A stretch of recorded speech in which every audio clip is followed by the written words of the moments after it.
A descoberta do Brasil em 1500, ela será um dos eventos das expedições ultramarinas portuguesas, né?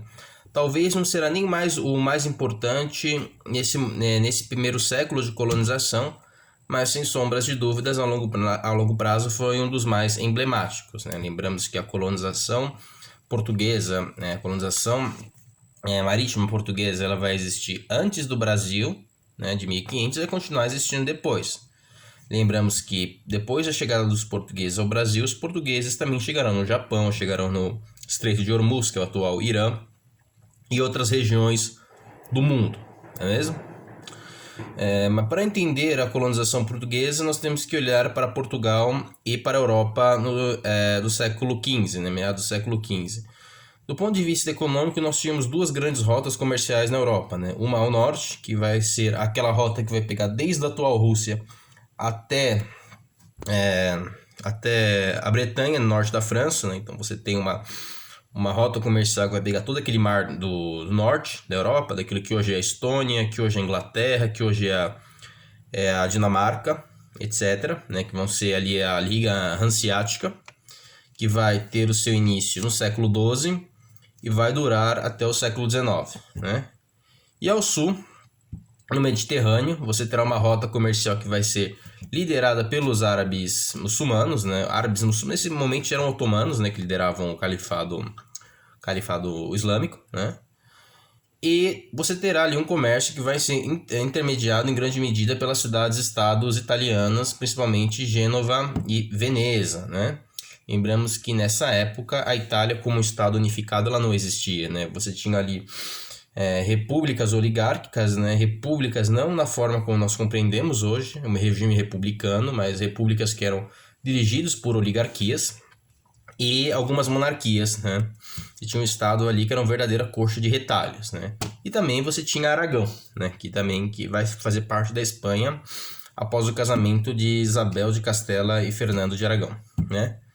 E o que Portugal tem a ver com isso? Alguém pode perguntar. Portugal vai estar em uma posição privilegiada, pois Portugal vai estar entre, né, o Mar do Norte e o Mediterrâneo, né? Portugal vai estar ali no extremo oriente da Europa, no extremo ocidente da Europa, e vai ter contato com esses povos e vai ao mesmo tempo se beneficiar das técnicas de navegações desses diferentes povos, né? E ao mesmo tempo vai desenvolver suas próprias técnicas de navegação que vão se aprimorar durante o próprio processo de expansão ultramarina. E Portugal, diferente da maior parte da Europa nesse momento, vai ser o primeiro país que vai se formar como um Estado unificado. Vai se dar no século XI, né? E Portugal, né? Ou seja, vai ter nesse momento meios de alocar recursos para suas expedições ultramarinas. Muito é discutido se as expedições ultramarinas elas foram fomentadas pela burguesia portuguesa ou pela monarquia portuguesa. A meu ver, esse debate é um tanto quanto improdutivo, tanto quanto sem propósito, né? Uma vez que esses dois elementos eles vão trabalhar em consonância, né? Não só a burguesia portuguesa, mas também burguesia de outros países europeus, né? De outras burguesia aragonesa, né? Você vai ter também a presença da burguesia genovesa e assim por diante. E quais foram os fatores, né, que fizeram com que Portugal saísse ali do seu território de 1 milhão de habitantes na época e colonizasse boa parte do mundo conhecido, ou melhor, explorasse essa parte, né? Portugal não vai colonizar o mundo inteiro, mas vai explorar a parte significativa do mundo. Vão ser alguns fatores, né, que iam fazer com que isso acontecesse. Lembramos que antes da chegada dos portugueses ao Brasil, Portugal vai ter quase um século de expansionismo ultramarino. Os historiadores eles atribuem as seguintes motivações, né? Primeiro você vai ter o ideal cruzadista, que seria a reconquista da terra dos infiéis muçulmanos, né? Que vai motivar as primeiras expedições.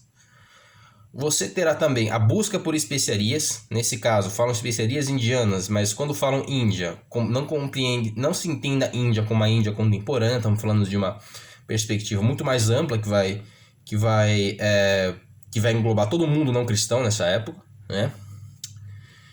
Você vai ter também a busca de metais preciosos, né, que em especial Portugal vai tomar conhecimento do ouro dos povos africanos por intermédio dos comerciantes judeus, que já trafegavam naquela época, naquela região do norte da África, né? Busca de escravos, lembramos que nessa época, no final da Idade Média, embora a escravidão não seja algo generalizado na Idade Média, né, não vai ser como, por exemplo, na Idade Moderna, na Idade Antiga, ela também vai acontecer. E também, nessa época, Portugal vai utilizar escravos para o plantio de açúcar. Isso tanto em Algarve, né, que vai ser ali no norte da África, quanto nas ilhas que Portugal irá colonizar durante o processo de expansionismo ultramarino. Ou seja, estamos falando dos Açores, estamos falando das Ilhas da Madeira, Cabo Verde, São Tomé e Príncipe e assim por diante, né? Você vai ter, a princípio, um regime muito parecido de exploração com o que foi o regime das donatarias do Brasil do século XVI e XVII. Outro fator que vai motivar esses expansionismos será a busca do reino mítico de Prestes João, né? Prestes João foi uma lenda, né, de que um reino riquíssimo havia atrás dos reinos muçulmanos, na retaguarda do reino muçulmano. Então você tinha esse mito, né, do reino de Prestes João, que é a Etiópia, né, que de fato o reino cristão que estava ali no encalço do Império Otomano, e que esse reino, né, eles tinham a curiosidade de chegar a esse reino, fazer parceria com esse reino contra os muçulmanos, né? E também, ao mesmo tempo, você terá a cristianização, né? Lembramos que Portugal, desde o século XII, você tinha a política do padroado, né? O reino português ele vai receber uma concessão de cristianização do Papa, né? Em que essa cristianização ela vai se fundir com a própria política colonial portuguesa, né? Então você vai ter essa preocupação também da cristianização católica, o expansionismo português. E qual foram as consequências desse expansionismo português no século XV, né? Será primeiramente o embate com Castela, que vai resultar no Tratado de Alcaçovas em 1480. Lembramos que nessa época a Espanha estava em formação, né?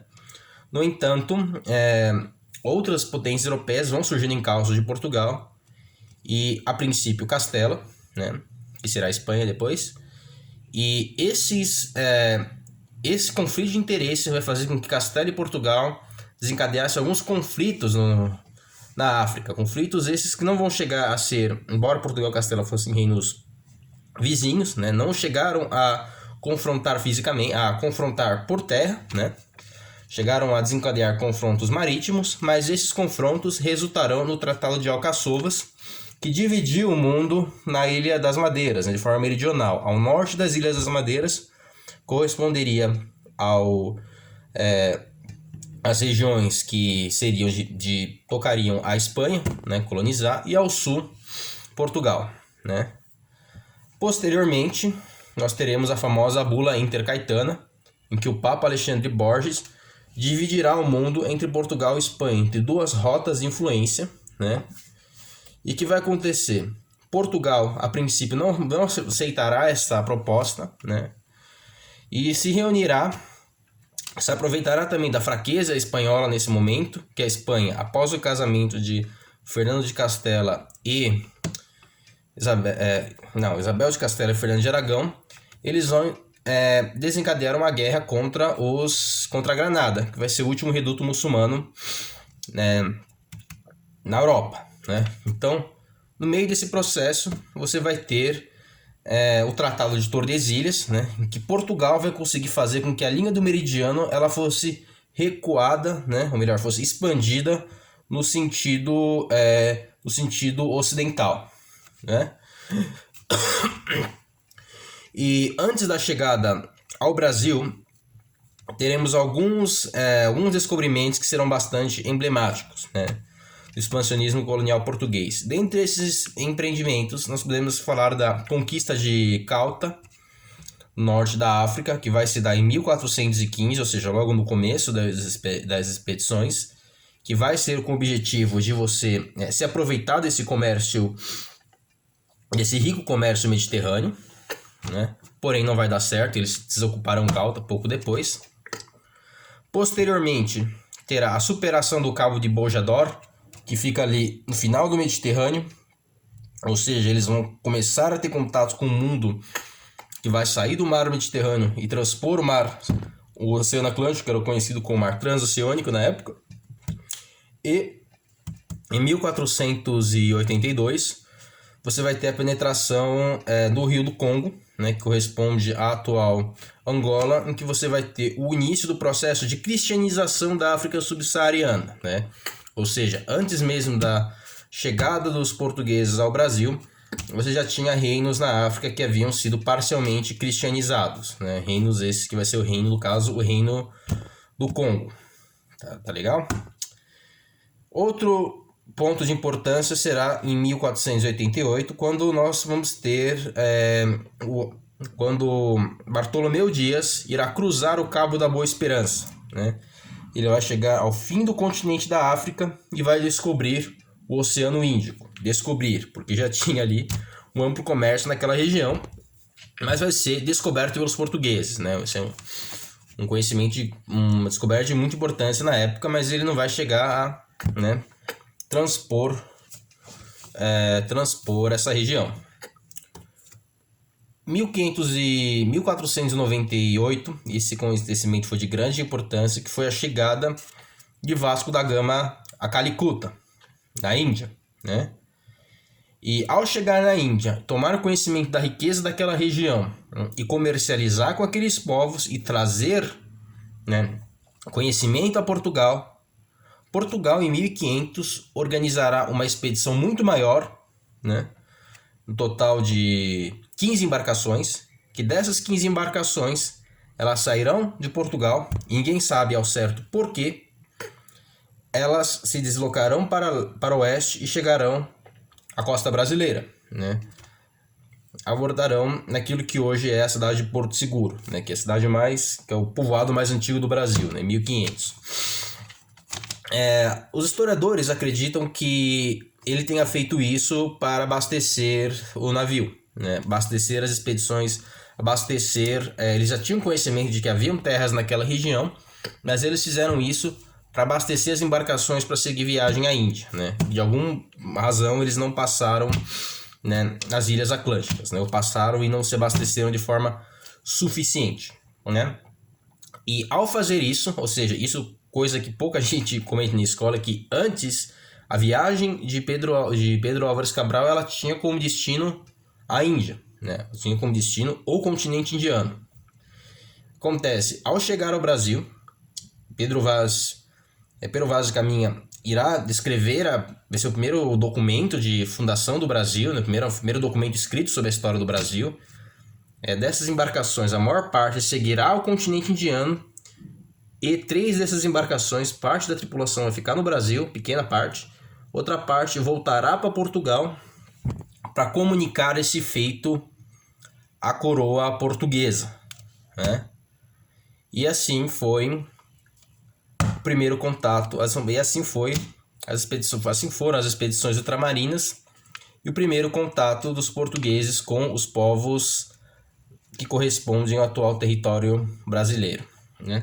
E quem tiver interesse em saber essas e outras histórias, recomendo esse livro aqui do historiador Stephen Bowen, né, 1494, né, como uma briga familiar na Espanha medieval dividiu o mundo ao meio. Ele vai falar também não só dessa expedição, mas de outras expedições ultramarinas, né, como por exemplo, a de Pedro de Magalhães, né, que será a primeira circunnavegação do mundo, né, que vai durar 3 anos a serviço da Espanha, mas vai ser ali, né, a primeira vez que um homem vai dar a volta ao mundo, né? Espero que tenham gostado e obrigado pela atenção.